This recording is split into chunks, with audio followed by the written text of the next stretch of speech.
ஜனங்கள் எல்லாம் என்ன விட்டு போறாங்க, நீங்களும் ரொம்ப லேட்டா நீங்க நிறைய நான் எதிர்பார்த்த நேரத்துல நீங்க வரல. அதுக்குள்ள பெலிஸ்தியர் எல்லாம் ரொம்ப பக்கத்துல மிக்மாஸ்லயே வந்துட்டாங்க. அதனால என்ன, நான் சீக்கிரமா யுத்தத்தை ஆரம்பிக்கணும்னு நான் பண்ணிட்டேன் அப்படின்னு இந்த இடத்துல சவுல் சொல்லுகிறார். நன்றாய் கவனிங்க. நம்பர் 1, முதலாவதாக ஒரு தேவனுடைய பிள்ளை தனக்கு வருகிற எதிர்மறையான அப்படின்னா நெகட்டிவ் தாட்ஸை நீங்க ஜெயிக்கணும்னா, எப்பொழுது எதிர்மறையான எண்ணங்களை நீங்கள் வளர்க்காமல் இருக்கிறீர்களோ அப்பொழுதுதான் நீங்கள் எதிர்மறையான எண்ணங்களை அழிக்கும். ஆனா இந்த சவுல் 40 வருஷத்துல என்ன பண்ணாரு, தாவீது 40 வருஷத்துல என்ன பண்ணாரு, நீங்க கால்குலேட் போட்டு பார்த்துட்டீங்க அப்படின்னா சவுல் 40 வருஷத்துல ஒண்ணுமே செய்யலங்க. பட்டயத்தை இடுப்புல சொருகிட்டு 3000 பேரை கூட்டிட்டு 2000 பேரை கூட்டிட்டு வாங்கடா ஒரே ஒருத்தனை துரத்த போலாம், வாங்கடா தாவீதை துரத்த போகலாம். ஆனா நான் நம்புறேன் 40 வருஷம் வரைக்கும் தாவீதை அவனால அழிக்க முடிஞ்சுச்சா? இல்ல அந்த 40 வருஷத்துல ஆண்டவர் அவனுக்கு கொடுத்ததை புடுங்கிட்டாரா? இல்லவே இல்ல. அவனுக்குள்ளே இருந்த எதிர்மறையான எண்ணம் 40 வருஷத்துல அவனை ஒண்ணுமே இல்லாம ஒரே இடத்துல உட்கார வச்சிருச்சு. அடுத்த தாட் அவனுக்கு வருது, ஐயோ அவன் என்ன பண்ணிடுவான்னா, இப்ப 10000 கொடுத்தாங்கன்னா இனி அவனுக்கு என்ன மட்டும்தான் மிச்சம் இருக்குது, ராஜாங்கம் மட்டும்தான் மிச்சம் இருக்குது. சோ ராஜாங்கத்துக்காக அவன் என்ன கொன்றுவான், என் பிள்ளைகளை கொன்றுவான், என் வாழ்க்கையை நாசம் பண்ணிடுவான். எதிர்மறையான எண்ணத்தை வளர்த்து வளர்த்து வளர்த்து தன்னிடத்திலே இருக்கிற எல்லா கிருபைகளையும் சவுல் ராஜா போக்கடித்து கொண்டார். இந்த ஜெபத்துல இருக்கிற அன்பு ஆண்டவருடைய பிள்ளையே, பிசாசு எதிர்மறையான எண்ணத்தை விதைக்கிறவன். ஆண்டவராகிய இயேசு கிறிஸ்துவை குறித்து வேதத்துல வாசித்து பாருங்க. எங்கேயாவது ஒரு இடத்துல கர்த்தர் நெகட்டிவா பேசினாரா, இது நடக்காதுன்னு சொன்னாரா? அவனுடைய வாழ்க்கை சரியா இல்லைன்னா தான் கர்த்தர் நீ இப்படி இருந்தனா தான் நடக்காதுன்னு சொன்னாரே தவிர, எவ்வளவு பெரிய பிரச்சனையும் என் ஆண்டவர் சொன்னாரு, இதை நான் வாலிப தங்கச்சி நீ கேட்கிறாயா? நான் ஒரு பாரமான ஒரு இருதயத்தோட வந்திருக்கிறேன். ஏன்னா நிறைய பேரை நான் சந்திக்கிறேன், நிறைய வாலிப தம்பி தங்கச்சிகளை சந்திக்கிறேன். நிறைய பேருக்குள்ள எதிர்மறையான எண்ணம், என்ன ஆகுமோ, எப்படி நடக்குமோ, எப்படி என் வாழ்க்கையோ, என் பிள்ளை என்னமோ, நான் என்ன கடைசி நாள்ல யாரு பாப்பா, நான் யாருடைய கீழே இருப்பேன், எனக்கு சாப்பாடு தருவாங்களா இல்லையா, அநேக எண்ணங்கள் உங்களுக்கு நெகட்டிவா பிசாசு விதைச்சிட்டே இருக்கலாம். ஆனா ஆவியானவர் உங்க கரத்தை பிடிச்சு என்ன சொல்றாருன்னா, இல்ல முந்தினவைகளை நினைக்க வேண்டாம், பூர்வமானவைகளை சிந்திக்க வேண்டாம், இதோ நான் ஒரு புதிய காரியத்தை உனக்கு செய்கிறேன், அது வனாந்திரத்திலே வழியையும் அவாந்திர வழியிலே நான் உனக்கு ஆறுகளையும் உண்டு பண்ணுவேன், உன் நினைவுகள் என் நினைவுகள் அல்ல உன் வழிகள். நம்ம எல்லாரும் ரொம்ப கவனமா நீங்க கவனிக்கணும். இந்த செய்தி ஒருத்தருக்கு உள்ளது அல்ல, இந்த செய்தி எல்லாருக்கும் உள்ளது. நம்ம எல்லாருமே எப்படி வாழணும்னா, நம்முடைய மனசு நல்லா இருந்துச்சுன்னா, நம்முடைய யோசனை நல்லா இருந்துச்சுன்னா, நான் நம்புறேன் நம்ம எல்லாரும் ரொம்ப நல்லா வருவோம். ஆமென். பக்கத்துல 3 பேருடைய கரத்தை பிடிச்சு சொல்லுங்க, உங்க யோசனை நல்லா வந்துச்சுன்னா நீங்க நல்லா வருவீங்க. சொல்லுங்க, மனதின் நினைவு எப்படி இருக்கிறதோ அப்படி இருக்கிறேன். உங்க கண்ணை போல நீங்க இல்ல, உங்க முக அழக போல நீங்க அல்ல, உங்க எண்ணத்தை போலதான் நீங்க இருக்கிறீங்க. ஆமென். உங்க கண்ணு நல்லாம இருக்கலாம், உங்க முகம் நல்லா இல்லாம இருக்கலாம், உங்க பின்னணி நல்லாம இருக்கலாம், ஆனா உங்க எண்ணம் மட்டும் நல்லா இருந்துச்சுன்னா நீங்க நம்புங்க, நீங்க நல்லா தான் இருப்பீங்கன்னு நான் சொல்லல, பரிசுத்த வேதாகமம் சொல்லுகிறது. ஆமென். நம்பர் 1, இந்த எதிர்மறையான எண்ணத்துல ரொம்ப பாதிக்கப்பட்ட ஒரு மனுஷனை குறித்து நான் வேதத்துல நான் தியானித்தேன். எதிர்மறையான ஒரு நெகட்டிவ் தாட் உள்ள ஒரு மனுஷன். உங்களுக்கு எத்தனை பேருக்கு தெரியுதுன்னு தெரியல, ஆனா நான் உங்களுக்கு வாசிக்கிறேன். முதலாவதாக ஒரு வசனத்தை நம்ம வாசிக்க போகிறோம். 1 சாமுவேல் 13ஆம் அதிகாரத்தை எடுத்துக்கொள்ளலாம். 1 சாமுவேல் 13ஆம் அதிகாரத்திலே 11வது வசனத்தை வாசிக்கலாமா? நீர் செய்தது என்ன என்று சாமுவேல் கேட்டதற்கு, சவுல் ஜனங்கள் என்னை விட்டு சிதறி போகிறதையும் குறித்த நாட்களின் திட்டத்திலே நீர் வராததையும் பெலிஸ்தியர் மிக்மாஸிலே கூடி இருக்கிறதையும் நான் கண்டபடியினாலே. கவனிங்க ஆண்டவருடைய பிள்ளைகளே, இந்த இடத்துல அப்படின்னா இது சாமுவேல் தீர்க்கதரிசி வர்றாரு. எப்பா, நான் வருகிற வரைக்கும் நீ பலி செலுத்த வேண்டாம், நீ என்ன ராஜாவா இருந்தாலும் ஆசாரியன் தான் பலி செலுத்தணும், நீ செலுத்தக்கூடாதுன்னு உனக்கு தெரியாதா, நீ ஏன் இப்படி பண்ணுன, எதுக்கு இப்படிப்பட்ட காரியத்தை செஞ்ச அப்படின்னு சொல்லி அவர் கேட்கிறாரு. கேட்ட உடனே அந்த நாட்டினுடைய ராஜாவாகிய சவுல் 3 விதமான ரீசன் சொல்றாரு. ஒன்னு என்ன சொல்றாரு அப்படின்னு சொன்னா, முதல் வாசிக்கும் போது 11வது வசனம் 13ஆம் அதிகாரம், நீர் செய்தது என்ன என்று சாமுவேல் கேட்டதற்கு சவுல் ஜனங்கள் என்னை விட்டு சிதறி போகிறதை. நம்பர் 1, முதலாவதாக ஜனங்கள் என்னை விட்டு சிதறி போகிறது. நம்பர் 2, இரண்டாவது குறித்த நாட்களின் திட்டத்திலே நீர் வராதது. மூன்றாவதுலே பெலிஸ்தியர் மிக்மாஸிலே. ஐயா, நான் இந்த பலியை செலுத்துறதுக்கு இந்த 3 விதமான காரணம் இருக்குது. ஜனங்கள் எல்லாம் என்ன விட்டு போறாங்க, நீங்களும் ரொம்ப லேட்டா, நீங்க நிறைய நான் எதிர்பார்த்த நேரத்துல நீங்க வரல. அதுக்குள்ள பெலிஸ்தியர் எல்லாம் ரொம்ப பக்கத்துல மிக்மாஸ்லயே வந்துட்டாங்க. அதனால என்ன, நான் வந்து சீக்கிரமா யுத்தத்தை ஆரம்பிக்கணும்னு நான் பண்ணிட்டேன் அப்படின்னு இந்த இடத்துல வந்து சவுல் சொல்லுகிறார். நன்றாய் கவனிங்க. நம்பர் 1, முதலாவதாக ஒரு தேவனுடைய பிள்ளை தனக்கு வருகிற எதிர்மறையான அப்படின்னா நெகட்டிவ் தாட்ஸை நீங்க ஜெயிக்கணும்னா, எப்பொழுது எதிர்மறையான எண்ணங்களை நீங்கள் வளர்த்தாமல் இருக்கிறீர்களோ அப்பொழுதுதான் நீங்கள் எதிர்மறையான எண்ணங்களை அழிக்க முடியும்.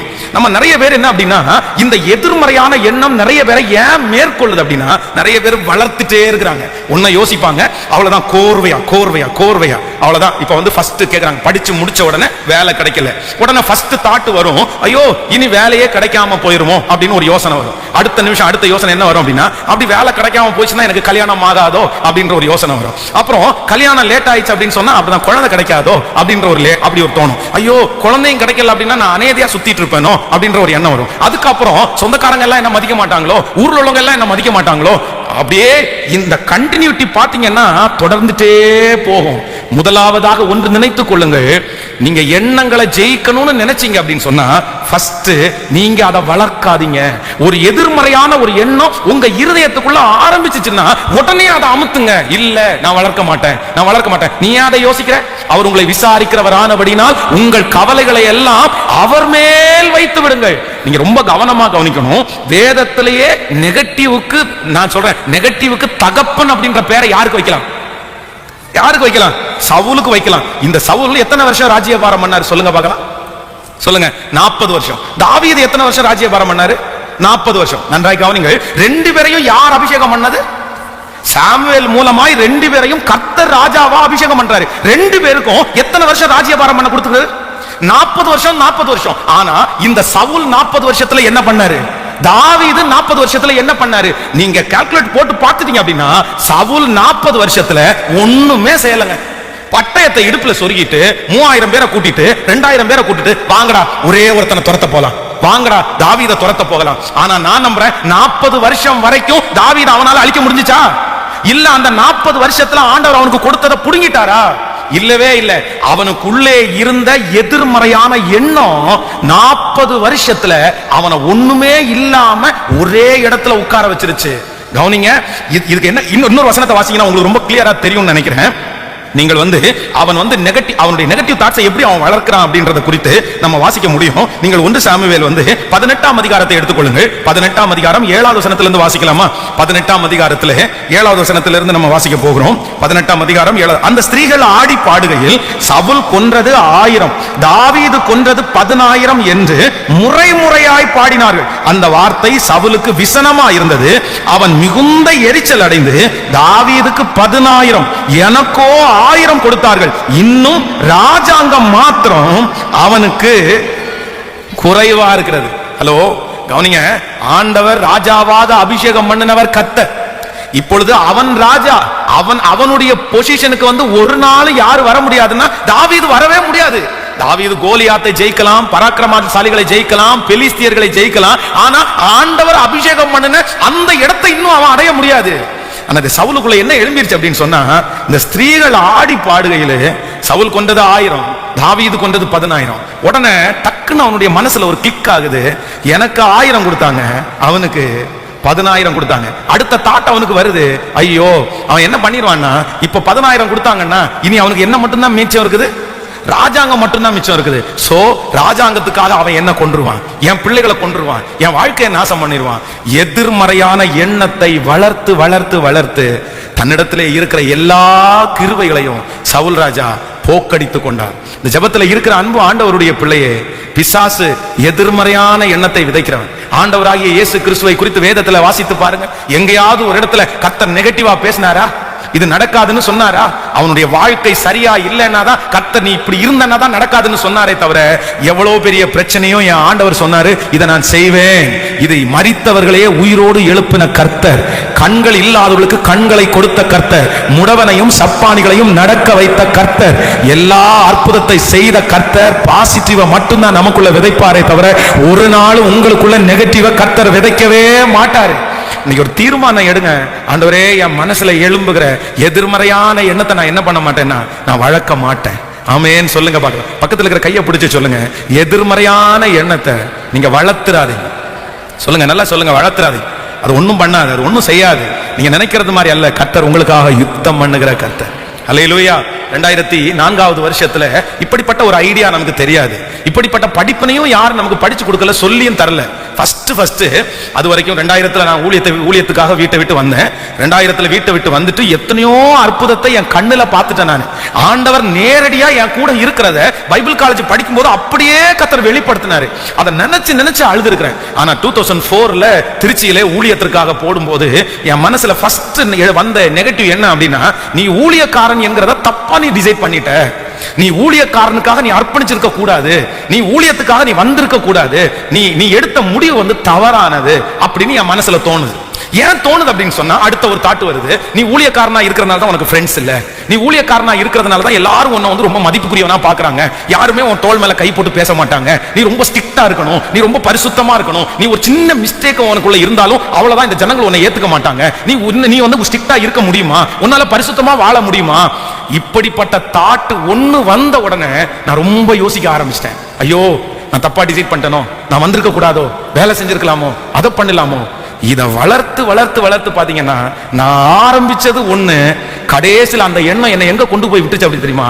எனக்குள்ள என்னமோ ஒண்ணு இருக்குது, எனக்குள்ள ஏதோ ஒரு பிசாசு இருக்குது, இல்ல எனக்குள்ள யாரோ ஒரு செய்வினை செஞ்சுட்டாங்க. அந்த அளவிற்கு அந்த எண்ணங்கள் வந்து என்னை கடைசி வரைக்கும் கொண்டு போயிருச்சு.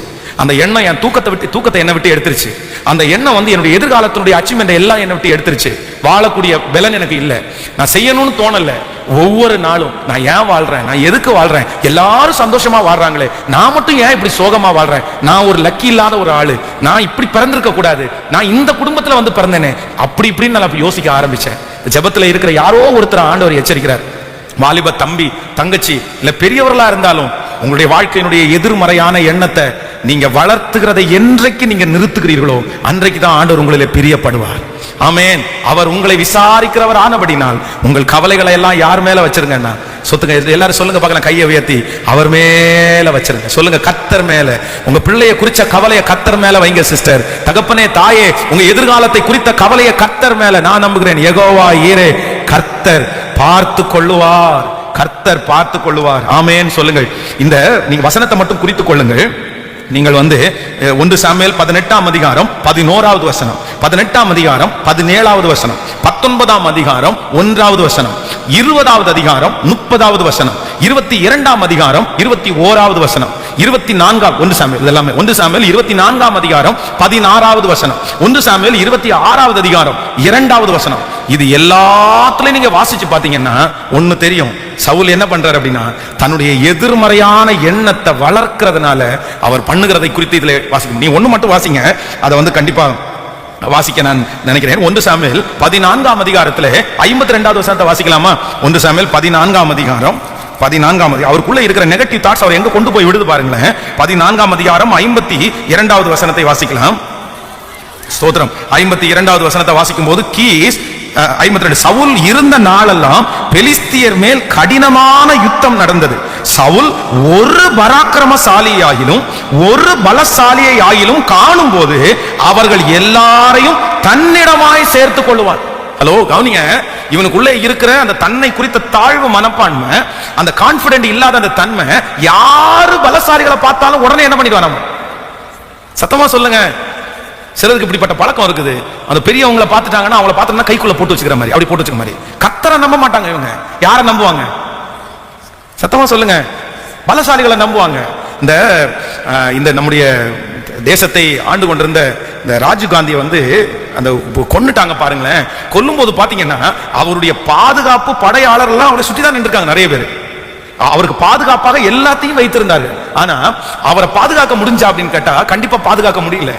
நிறைய பேர் இன்னைக்கு என்ன பண்றாங்க அப்படின்னு சொன்னா, ஒரு பெரிய கூட்டத்துல போகும்போது அவங்க நம்ம நெரிச்சல் ஆகாம இருக்கிறதுக்கு யாராவது 2 பேரை விடுறது தப்பு இல்ல. சிலர் பாத்தீங்க அப்படின்னா அந்த கருப்பு டிஷர்ட் போட்டு பாத்தீங்க அப்படின்னா பெரிய ஜிம்ல உள்ளவங்களை எல்லாம் சுத்தி விட்டுருப்பாங்க. அவளுக்கு பாடி யாரு பவுன்சரா? சோ என்னமோ அது எனக்கு ரொம்ப ஆச்சரியம். என்னன்னா நிறைய பேர் இப்ப ஊழியக்காரங்களே அப்படி பேர் பவுன்சர் வைக்க ஆரம்பித்தாங்க. நான் ஒரு நாள் வந்து தனியாக ஒரு கடையில் சாப்பிட்றதுக்காக போயிருந்தேன். அப்போ ஒரு ஊழியக்காரர், ஒரு பாஸ்டர் எனக்கு கூப்பிட்டாங்க. பாஸ்டர் எப்படி இருக்கீங்க? நல்லா இருக்கேன் அப்படின்னு. எங்க இருக்கீங்க அப்படின்னு. இந்த மாதிரி எங்க இருக்கேன் அப்படின்னு. எங்க டிராவல் பண்ணிட்டு இருக்கீங்களா? ஆமா பாஸ்டர், பக்கத்துல சாப்பிடறதுக்காக போயிட்டு இருக்கேன் அப்படின்னு சொன்னேன். சொன்ன உடனே தனியாவா போறியா அப்படின்னு கேட்டாங்க. ஆமா நான் தனியா தான் போறேன், மோஸ்ட்லி தனியா தான் போவேன் அப்படின்னு சொன்னேன். சொன்னேன் ஐயோ பாஸ்டர் நீங்க எல்லாம் தனியா போகாதீங்க, நீங்க யாரையாவது ஒரு 2 பேரை கூட எப்போ வச்சுக்கோங்க அப்படின்னு. எனக்கு அவர் என் மேல அன்பு வச்சு சொல்றாரு. ஆனா அது ஒரு வித்தியாசமா தான் தெரிஞ்சிருச்சு. அப்போ மனிதருடைய எல்லாருடைய பார்வைக்கும் நம்மளை சுற்றி யாராவது ஒருத்தர் பலசாலிகள் இருக்கிறது பாதுகாப்பு அப்படின்னு நினைக்கிறோம். அப்ப நான் என்ன நம்புறேன் அப்படின்னா, தங்கள் மேல நம்பிக்கை இல்லாதவங்க, ஆண்டவர் மேல நம்பிக்கை இல்லாதவங்க தான் என்ன பண்ணுவாங்க? கேட்கல, பக்கத்துல கையை பிடிச்சி கேளுங்க, உங்களுக்கு பவுன்சர் வேணுமான்னு கேளுங்க, இந்த பாடி ஃபில்டர் வேணுமான்னு கேளுங்க. நிறைய பேருக்கு இருந்தா நல்லா இருக்கும்னு தோன்றாங்க. யாருக்கு தெரியுமா? தங்கள் மேல அவங்களுக்கு என்ன இல்ல, எவனா சுட்டான்னா எவனாவது போட்டான்னா அப்படின்னு நினைக்கிறாங்க. இல்ல ஆண்டவருடைய பிள்ளைகளே, இந்த சவுல் ராஜாவுக்கு இருந்த ஒரு பெரிய எண்ணம் இல்லைன்னா, அவருக்குள்ள ஒரு பெரிய கான்பிடன்ட். வர்றவங்க போறோம், யாராவது ஒருத்தர் ரொம்ப பெருசா காமிச்சாங்கன்னா தோலை கைப்படி, பாப்பா நீ தேவைப்பா, பாப்பா உனக்கு என்னப்பா பண்ணணும், உன் குடும்பத்துக்கு செட்டில் பண்ணணும், நான் செட்டில் பண்ணிடுறப்பா. போறவங்களையும் வர்றவங்களையும் இப்படியே சேர்த்து கொண்டாராமா. ஆண்டவரை சேர்க்கணும்னு நினைக்கல, பயங்கரமான பராக்கிரமசாலியா இருக்கிற கர்த்தர் இருக்கிறார். அவர் இஸ்ரவேலின் ராணுவங்களின் தேவனாகிய கர்த்தர். அந்த அறிவு யாருக்கு இருந்துச்சுன்னா தாவீதுக்கு இருந்துச்சு. தாவீது பெலிஸ்தனுக்கு விரோதமாய் போகும்போது என்ன சொல்றாருன்னா, எப்பா நீயோ ஈட்டியோடும் பட்டயத்தோடும் வருகிறாய், ஆனா நானோ நீ நிந்திக்கிற இஸ்ரவேலின் ராணுவங்களின் தலைவர் அவர். எல்லாருக்கும் அவர் இருக்கார், அவர் நாமத்தினால வர்றேன், அதனால நான் இன்னைக்கு உன்னை ஜெயிப்பேன்ப்பா. அப்போ நமக்கு ஒரு பெரிய கான்பிடென்ட் வேணும், நமக்கு ஒரு நம்பிக்கை வேணும். என்ன அப்படின்னு சொன்னா, எனக்குள்ளே இருக்கிறவர் பெரிய தேவன். ஆமென் சொல்லுங்க. சோ நம்பர் 1, எல்லாரும் மறக்க மாட்டீங்கன்னு நினைக்கிறேன், நெகட்டிவ் தாட்ஸ் வந்த உடனே அதை என்ன பண்ணிடணும்? கேட்கல, அதை அழிச்சிடணும், ஃபர்ஸ்டே நிறுத்திடணும். வந்துச்சுன உடனே எந்திரிச்சணும், ஐயோ பிசாசு குட்டி வந்துட்டான்னு நினைக்கணும். ஆமென். உங்க முன்னாடி நெகட்டிவ் கொண்டு வரது யாரு? இயேசு கிறிஸ்துவா? கேட்கல பாஸ்டரா? கேட்கல. நிறைய பேருக்கு பிசாசு என்று சொல்றதுக்கு ரொம்ப பயமா இருக்கு போல தெரியுது. இல்ல நீங்க பயப்படுறீங்களா இல்ல வெக்கப்படுறீங்களான்னு தெரியல. பிசாசு பிசாசு அப்படின்னு இல்ல, நல்லா சொல்லுங்க, அவன் தான் கொண்டு வரான். அப்ப நான் நம்புறேன், கர்த்தர் நமக்கு பயமுள்ள ஆவியை கொடாமல் பலமும் அன்பும் தெளிந்த புத்தியுமுள்ள ஆவியை கொடுத்திருக்கிறார். ஹல்லேலூயா. நீர் என்னோட இருக்கும் போது எனக்கு என்னப்பா கலக்கம். ஆண்டவரே, என்னுடைய கவலைகளை எல்லாம் யார் மேல வைப்பேன்னா கர்த்தர் மேல். தன் தகப்பனாரை விட்டு யோசேப்பு அந்நிய தேசத்திலே அடிமையாய் விற்கப்படும் போது அவனுக்குள்ள எதிர்மறையான எண்ணம் வந்திருக்குமா வந்திருக்காதா? சொல்லுங்க, வந்திருக்குமா? எத்தனை எண்ணங்கள் வந்திருக்கும், எத்தனை எண்ணங்கள். ஐயோ இப்படி என்ன அடிமையா கொண்டு போறாங்களே, ஏற்கனவே அடிமையா கொண்டு போனவங்க எல்லாம் கொன்னுட்டாங்களே, நான் என்ன பாடுபட போறேனோ, எங்க வேலைக்கு என்ன சேர்த்து விட போறாங்களோ, எத்தனை எண்ணங்கள். ஆனா நான் நம்புறேன், எகிப்தில் அவனை தலைவனாக்குனது என்னன்னா, அந்த எதிர்மறையான எண்ணம் வரும்போது, இல்ல என்னை ஒருவர் பார்க்கிறார், என்னை ஒருவர் விசாரிக்கிறார், அவருடைய அனுமதி இல்லாமல் என் வாழ்க்கையிலே ஒன்றும் நடக்காது, அதனாலே எதிர்மறையான எண்ணங்களை நான் மறக்க மாட்டேன், நான் இதோட ஸ்டாப் பண்றேன், என் கர்த்தர் என்னை நேர்த்தியா நடத்துவாரு. அப்படி அந்த எதிர்மறையான எண்ணத்தை ஸ்டாப் பண்ணதுனாலதான் அவனுடைய ஒர்க்ல அவனால கான்சென்ட்ரேட் பண்ண முடிஞ்சிருச்சு. அந்த எதிர்மறையான எண்ணத்தை வளர்க்காததுனாலதான் போத்திபாருடைய வீட்டுல நல்ல பேரை வாங்கினான். அந்த எதிர்மறையான எண்ணத்தை வளர்க்காதனாலதான் ஆண்டவர் அவன் திட்டல, பரிசுத்தமா வாழ்ந்தான். இது எல்லாத்துக்கும் ஆணி வேறு என்ன அப்படின்னா, நெகட்டிவ் தாட்ஸ் அவன் என்ன பண்ணலன்னா வளர்க்கவே இல்லை. வாலிப தம்பி நீ கேட்கிறாயா, வாலிப தங்கச்சி நீ கேட்கிறாயா, நான் ஒரு பாரமான ஒரு இருதயத்தோட வந்திருக்கிறேன். ஏன்னா நிறைய பேரை நான் சந்திக்கிறேன், நிறைய வாலிப தம்பி தங்கச்சிகளை சந்திக்கிறேன். நிறைய பேருக்குள்ள எதிர்மறையான ஒரு எண்ணம், என்ன ஆகுமோ, எப்படி நடக்குமோ, எப்படி என் வாழ்க்கையோ, என் பிள்ளை என்னமோ, நான் என்ன கடைசி நாள்ல யாரு பாப்பா, நான் யாருடைய கீழே இருப்பேன், எனக்கு சாப்பாடு தருவாங்களா இல்லையா, அநேக எண்ணங்கள் உங்களுக்கு நெகட்டிவா பிசாசு விதைச்சிட்டே இருக்கலாம். ஆனா ஆவியானவர் உங்க கரத்தை பிடிச்சு என்ன சொல்றாருன்னா, இல்ல முந்தினவைகளை நினைக்க வேண்டாம், பூர்வமானவைகளை சிந்திக்க வேண்டாம், இதோ நான் ஒரு புதிய காரியத்தை உனக்கு செய்கிறேன், அது வனாந்திரத்திலே வழியையும் அவாந்திர வழியிலே நான் உனக்கு ஆறுகளையும் உண்டு பண்ணுவேன். உன் நினைவுகள் என் நினைவுகள் அல்ல, உன் வழிகள் என் வழிகளும் அல்ல. உன்னை குறித்து நான் நினைத்திருக்கிற நினைவுகள் தீமைக்கு அல்ல, உன்னை குறித்து நான் நினைத்திருக்கிற நினைவுகள் நன்மைக்கு ஏதுவானவளே. அன்றையும் அவருடைய தீர்மானத்தின்படி அழைக்கப்பட்டவர்களாகி தேவனிடத்தில் அன்பு கூறுகிற உங்களுக்கு சகலமும் சத்தமாய் சகலமும் சகலமும் சகலமும் நன்மைக்கு ஏதுவாகவே நடக்கிறது. ஹல்லேலூயா. எத்தனை பேர் ஸ்டாப் பண்ணணும்னு நினைக்கிறீங்க? எனக்கு அப்படி ஆர்வமா இருக்குது. அடுத்த விசை கர்த்தர் உங்களை சந்திக்கும் போது நீங்க என்ன சொல்லணும்னா, பாஸ்டர் நான் அதெல்லாம் தெரிஞ்சு வெளியே வந்துட்டேன் பாஸ்டர், நான் இப்ப நெகட்டிவா நான் என்ன பண்றது இல்லைன்னா யோசிக்கிறதே இல்லை. ஒரு டைம் ஸ்டார்ட் ஆன உடனே நான் எந்திரிச்சிடறேன் பாஸ்டர், உடனே நான் வசனத்தை யோசிக்கிறேன் பாஸ்டர், உடனே நான் வாயை திறந்து சத்தமா பாட்டு பாட ஆரம்பிக்கிறேன் பாஸ்டர், எனக்கு இப்ப அந்த தாட்டே இல்லை. கர்த்தர் என் கூட இருக்கிறார். ஆமென் சொல்லுங்கள். உங்களுக்கு ஒரு முற்றிலுமான ஒரு விடுதலையை கர்த்தர் தருவார். கடைசி நாட்களில் பிசாசு இதோட தான் போராடுகிறான். கடைசி நாட்கள் இருக்கிற அடுத்த ஜெனரேஷனுடைய பிள்ளைகளை பிசாசு இதுல தான் குறி வச்சு தாக்கிட்டே இருக்கிறான். நெகட்டிவ் தாட்ஸ் இல்ல, இயேசு பெரியவர், இயேசு பெரியவர்.